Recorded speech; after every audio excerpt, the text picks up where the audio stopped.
Allora, noi milanesi siamo l'altra faccia, come dire, l'altro bersaglio da prendere di mira, siamo noi napoletani. Sì. In Vero. Italia te la prendi o coi milanesi o coi napoletani. Totalmente. A caso, Sì, sì. cioè, Sì. succede qualcosa, guarda, il milanese è uno stronzo. Sì. Succede qualcos'altro, i napoletani sono dei bastardi. Dici, no, ma scusa. Mica io. Mi sa che mi faccio la doppia H. Ernia. Ciao. Che bello, che bello. Bene, benissimo, molto bene. Sono tanto contento di averti qua. Con Per Soldi e Per Amore. Qualcosina ci siamo già detti. Ci siamo già detti che questo è un disco importante. Lo è già in partenza per i contenuti, ma è anche una scommessa. È diventato un disco importante anche per i risultati di ascolto proprio che sta ottenendo, anche la qualità dell'ascolto, oltre che i numeri, perché comunque è evidente che ti stanno dando ragione da questo punto di vista. Però non è un disco facile, è un disco adulto. Come... Cioè, Guarda, ti rendevi conto del rischio quando... Allora, non te lo nascondo, ce lo dicevamo prima, che non è proprio facilissimo. E io me ne rendevo conto, cioè quando poi l'ho finito, quando l'ho guardato ho detto ok, mi rendo conto che potrebbe non essere immediato, specialmente poi per come abbiamo distribuito le tracce all'interno della tracklist. Dicevamo prima, io e te, il singolo è all'interno, è a metà disco, i singoli invece... Di solito dovrebbe sono in essere alto, esatto. Tu cerchi di mettere più in alto nella tracklist tutti i pezzi che attirano di più l'attenzione, poi può andare a scemare. Certo. No? Poi se hai un contenuto un po' più pesante lo puoi mettere un po' più in fondo che se ne frega. E invece no, io ho detto no, nel racconto del disco io lo immagino quasi cronologico, perché inizia con Mi ricordo, poi c'è un pezzo con i Club Dog, quindi legato al passato, quindi appunto Mi ricordo. Poi c'è il pezzo di una storia mia quasi adolescenziale, che è finita che avevo 20 anni, 22 anni. E per te il singolo doveva essere a metà. Per i loro occhi, che è il pezzo un po' per i miei genitori, per te è la conseguenza di Per i loro occhi, doveva essere appena prima. Quindi anche farlo in questa maniera è stata una bella sfida, diciamo. Però sai, ci siamo detti, o almeno mi sono detto, arrivato a questo punto, ecco, se non lo faccio io, cioè chi lo deve fare? Ci sta che un ragazzo di 20 anni magari faccia la cosa un po' più facile per farla arrivare. Alla fine questo è il mio quinto disco. Certo. Il compromesso assoluto magari l'ho potuto fare in passato, specialmente i primi dischi, per quanto di solito i primi dischi vengono più perdonati di quelli dopo. È vero. I primi dischi qualsiasi cosa tu faccia va bene. Però era esatto. Sì. Nessuno ti dice niente perché alla fine sei un emergente ed è un po' sparare sulla Croce Rossa. Poi cresce l'aspettativa anche nei confronti dell'artista, ovviamente. Diventa sempre un po' l'idea che la major ti ha che c'è questa influenza E invece io andando avanti sono sempre stato più lasciato fare. Fai te, ci vediamo quando hai finito. Ciao Ernie, ci vediamo. Portaci il disco, ciao. Quindi in realtà ho proprio pensato questo, ho detto a questo punto della carriera chi me lo fa fare di fare una roba che poi magari guardo e dico forse dovevo metterlo in quella posizione in tracklist, forse la tracklist non ha molto senso. Domanda rapidissima, ti è già capitato con altri dischi di arrivare al post e dire forse avrei messo le robe in una maniera un attimo diversa? Sì. Ok. Sì, ma sui primi dischi vedi? Adesso devi tutto. Se ci penso ti dico, guarda, sui primi dischi forse avrei potuto distribuirlo diversamente, avrei potuto però i primi dischi sono sempre perdonati, diventano i primi dischi li attacca l'artista che li ha fatti e il pubblico ti dice no, guai. Non ne sai niente. No, scusa, l'ho fatto io quel disco lì. Però forse perché i primi dischi diventano forse anche un classico poi dell'artista stesso. Sì, allora questo è un rapporto nostalgico. Ai primi dischi, il primo disco, nel mio caso io l'ho pubblicato a 23 anni. Sì. Io ci ho messo 23 anni per scriverlo.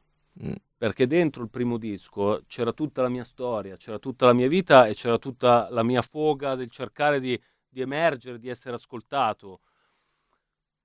Quindi c'è un sentimento all'interno dei primi dischi che poi diventa irripetibile. Chiaro. Quindi quella cosa io lo riconosco perché la vedo su degli altri artisti che a me piacciono, che io ho ascoltato e a volte dico no, però manca quel guizzo. Però in realtà i primi dischi tu sei quasi disposto a tutto, dici dovete ascoltarmi, cioè, io faccio questa cosa, ascoltatemi. Al quinto disco dico, potevo fare un banger più per TikTok, dire no, non c'ho voglia. Esatto. Non c'ho una grande voglia di fare questa cosa qui. E un pochino fuori onda ci eravamo detti questo, mi sono preso questo rischio e d'altro canto c'è stata una risposta, tra l'altro se vogliamo anche di critica, molto convinta, più che negli ultimi dischi, in alcuni hanno proprio evidenziato questo passaggio. Premetto che a me piaceva anche il disco precedente e lo sai, perché conteneva dei brani che mi hanno toccato profondamente. Questo disco però, un po' lo hai dichiarato, è davvero un disco della maturità e ci sono 2 tracce che secondo me, che poi sono quella che apro e quella che chiude, che evidenziano quello che si prova a questa età. Cioè, l'età adulta è un tentativo di bilanciare l'amarezza, esatto, col passato di tutto ciò che non è stato. Un passato che non è stato e che magari non c'è più. E che magari non c'è più e ogni tanto lo vai a ricercare in maniera impossibile e la gratitudine di ciò che hai. Sì. Sei diventato anche padre e c'è una bimba. C'è un altro elemento che voglio aggiungere che tu mi hai sempre ripetuto da 10 anni ormai, che è io non riesco a essere soddisfatto. Sì. Ti capita mai nel momento di gratitudine di avere quel secondo in cui dici c'è un equilibrio che ora mi soddisfa? Sì, ma in questo disco la risolvo questa cosa qua un po'. Cioè sentendolo dopo e avendolo strutturato anche così come racconto, come tracklist, lo risolvo perché il tema della gratitudine, io chiudo il disco con questo pezzo che si chiama Grato ed è il tema dell'insoddisfazione preso dall'altra parte, cioè di traverso. Io nella mia, chiamiamola così, nella mia narrazione, nella mia narrativa, nel corso dei dischi degli anni c'è sempre un po' il pezzo che parla di questa cosa. C'è stato Noia, ci sono stati un po' di pezzi che si ripetono, no? Scegliere bene, avevo fatto, ne ho diversi di pezzi che parlano appunto dell'insoddisfazione o del domandarsi, ma sto prendendo la strada giusta per essere soddisfatto. Grato è lo stesso tema, ma preso da un'altra cosa, da un altro punto. Quindi un po' trovo una conclusione, secondo me, in questo disco. Poi nel prossimo disco magari ti dico no, guarda, pensavo sono tutto tranne che grato, non me ne frega niente. Però per ora cerco anche di mettere un punto a questa cosa. E quanto invece Milano ti ha ispirato proprio anche nella scrittura di questo disco, visto che comunque ci sono i Dogo, c'è Mara all'interno dell'album, tu comunque ti poni come Silvio, come Armani, quella strofa lì. Sì, quella cosa lì è un po' l'ego trip solito, puoi nominare infiniti personaggi di Milano che hanno rappresentato la città, più di me anche, però volendo anche fare una cosa che fosse per noi, for us by us, diciamo, io ho anche scritto tutto il disco a Milano. Ok. Cosa che non era successa nei dischi precedenti. Avevo fatto delle spedizioni negli Stati Uniti, sia il disco scorso che quello prima, che Gemelli. 68 invece ne avevo scritto un pezzo a Barcellona. Invece questa volta ho proprio detto, senti, perché ti spiego, la mia etichetta dà un piccolo budget, un grande budget per un viaggio. Sì. Ovviamente non è un budget di centinaia di migliaia, però per un viaggio è un bel budget. Per andare poi a prendere, a fare il giro. Poi c'è chi usa quel budget per fare, non so, il documentario, c'è chi lo usa per fare l'approfondimento. Certo. Non so. Noi l'abbiamo usato fino ad adesso per fare il viaggio. E invece ho detto proprio no, questa cosa si fa a Milano, perché io la sera devo tornare a casa, devo vedere i miei amici, perché questo è per noi, da noi. Quindi c'è molto. Almeno secondo me c'è molto Milano. Vabbè, ma io mi sento legatissimo. Sai che forse, veramente. Forse è anche un altro dei punti di equilibrio. Cioè hai viaggiato tanto, e a un certo punto basta, no? È qua. Cioè Questo è il mio punto, no? Cipo è un po' spoilerato perché c'è un argomento di cui a te non possiamo più parlare da anni, che è il Milan, perché sennò portiamo sfiga. E questa cosa. Io oggi sono vestito, non so se ci vedo. No, a me non mi vedo. Io sono vestito nero-azzurro, però non siamo sotto derby, quindi No, Si si può può fare, fare, esatto, si può fare. Ma noi non parleremo di Milan perché abbiamo No. già dimostrato che non è il caso farlo, abbiamo delle chat che lo testimoniano, ma Siamo zitti. però rimanendo su Milano c'è un'altra cosa, perché Milano ovviamente sta anche vivendo un momento molto particolare di cambiamento. Tra l'altro l'altro giorno è arrivata la delibera dello stadio, che è una casa per tanti di noi. Sì, che Come giudichi tu questo momento di una adesso città a cui sei così attaccato? c'è l'antimafia che sta guardando intorno a questa. Sì. Non so se posso dire, non so se sono la figura io adatta, però allora guarda, oltre ecco, ad addentrarci nel discorso antimafia, non sono io ovviamente a poterlo giudicare. Io in realtà per il cambiamento sono abbastanza pro, perché ci sono, specialmente all'estero, penso all'Inghilterra, ci sono dei casi eclatanti di club. Se pensiamo fino agli anni 90, inizio anni 2000, a parte qualche squadra, la Premier era il cimitero degli elefanti. Sì. Esatto. Siamo invertiti i ruoli. Sì. Nel momento in cui poi sono arrivati gli americani, che il business dell'intrattenimento lo sanno fare, possiamo dirgliene di tutti i colori agli americani. Però ecco, il business dell'intrattenimento lo sanno fare. Sono arrivati loro, hanno stravolto la situazione e ora la Premier è il primo campionato al mondo. Io in realtà sono abbastanza pro.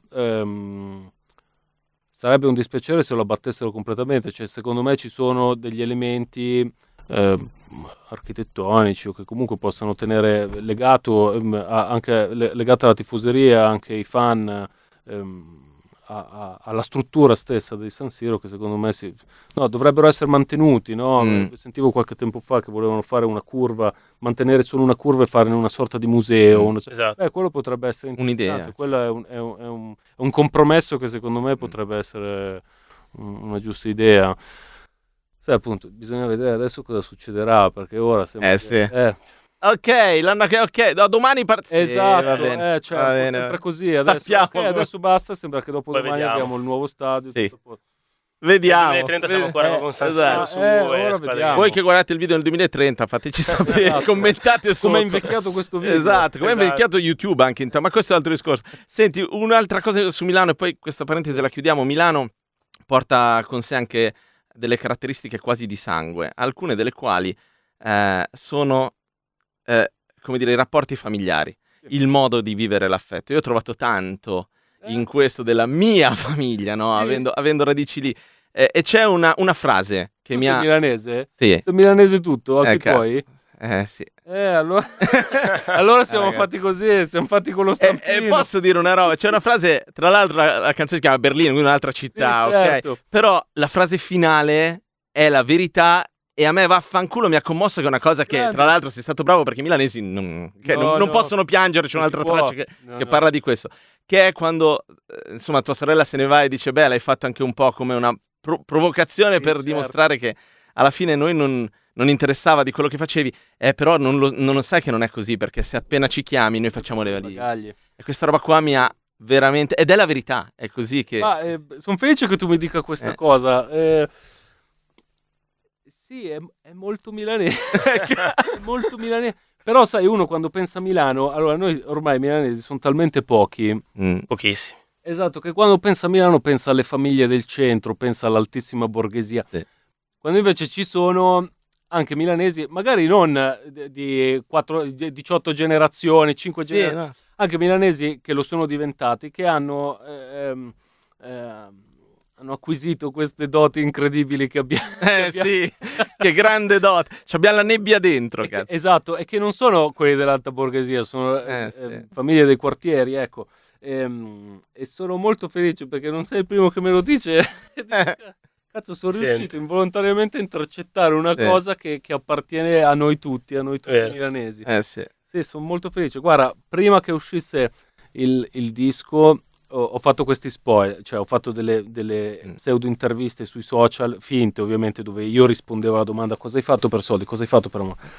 E il commento che mi è piaciuto di più è: il ragazzo parla un bellissimo accento milanese senza dover fare l'imitazione di se stesso. Bravo. Quando l'ho visto ho detto, cazzo, incredibile, ero felice, ero commosso. Cazzo, Sì, Tra l'altro- grande, ma te sei un mito. Oh, finalmente qualcuno che tra Sì, l'altro se lo vive come un complimento, no? Esatto. Capito? No? Sì, Madonna. perché noi milanesi siamo l'altra faccia, come dire, l'altro bersaglio da prendere di mira, siamo noi napoletani. Sì. In Vero. Italia te la prendi o con i milanesi o con i napoletani. Totalmente. A caso, Sì, sì. cioè, Sì, sì. succede qualcosa, guarda, il milanese è uno stronzo. Sì. Succede qualcos'altro, i napoletani sono dei bastardi. Dici no, ma scusa.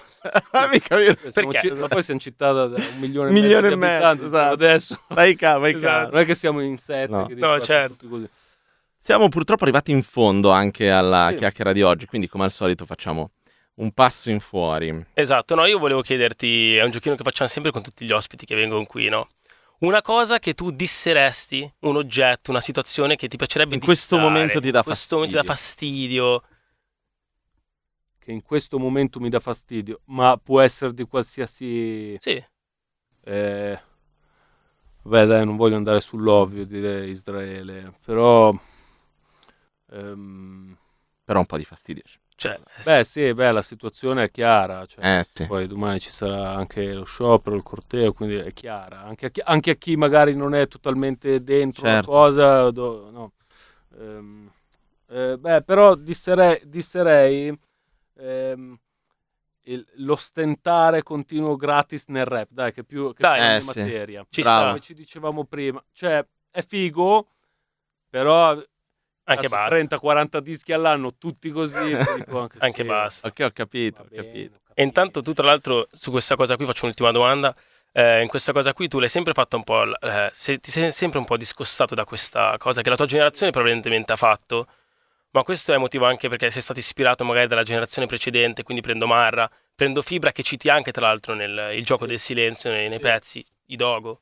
Ti dico questo però, allora, l'autocelebrazione è proprio tra i, per quanto se ne dica, è tra le colonne portanti del genere, cioè è l'unico genere che lo fa in questa maniera. Vero. Però io ho sempre vissuto, che mi ha portato anche delle critiche negli anni, però io non ho mai vissuto il rap come un dio malvagio che non mi permette di fare niente sopra di me e al quale io devo rispondere sempre, devo seguire assolutamente i suoi comandamenti. Cioè il linguaggio del rap è questo, io però poi lo devo declinare come serve a me, come sono io.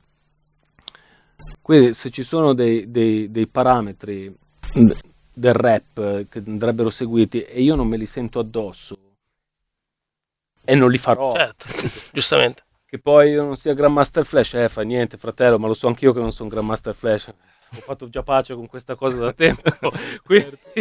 Quindi uno poi deve cercare di mettere del suo, Certo. perché sennò il genere non si evolve, non succede niente, cioè il genere è sopravvissuto così tanto perché ognuno poi ci ha messo il suo. Esatto, e non per le comfort zone, è sopravvissuto così tanto perché ognuno è diverso e ha portato una sua identità. Arriviamo in fondo, l'ultima domanda è sempre quella, ci puoi pensare un attimo, ed è consigliaci un brano non hip hop con cui in questo momento sei un po'...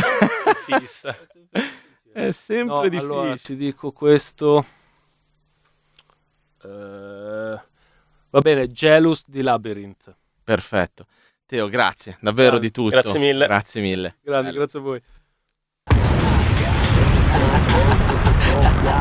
H, mi sa che mi faccio la doppia H.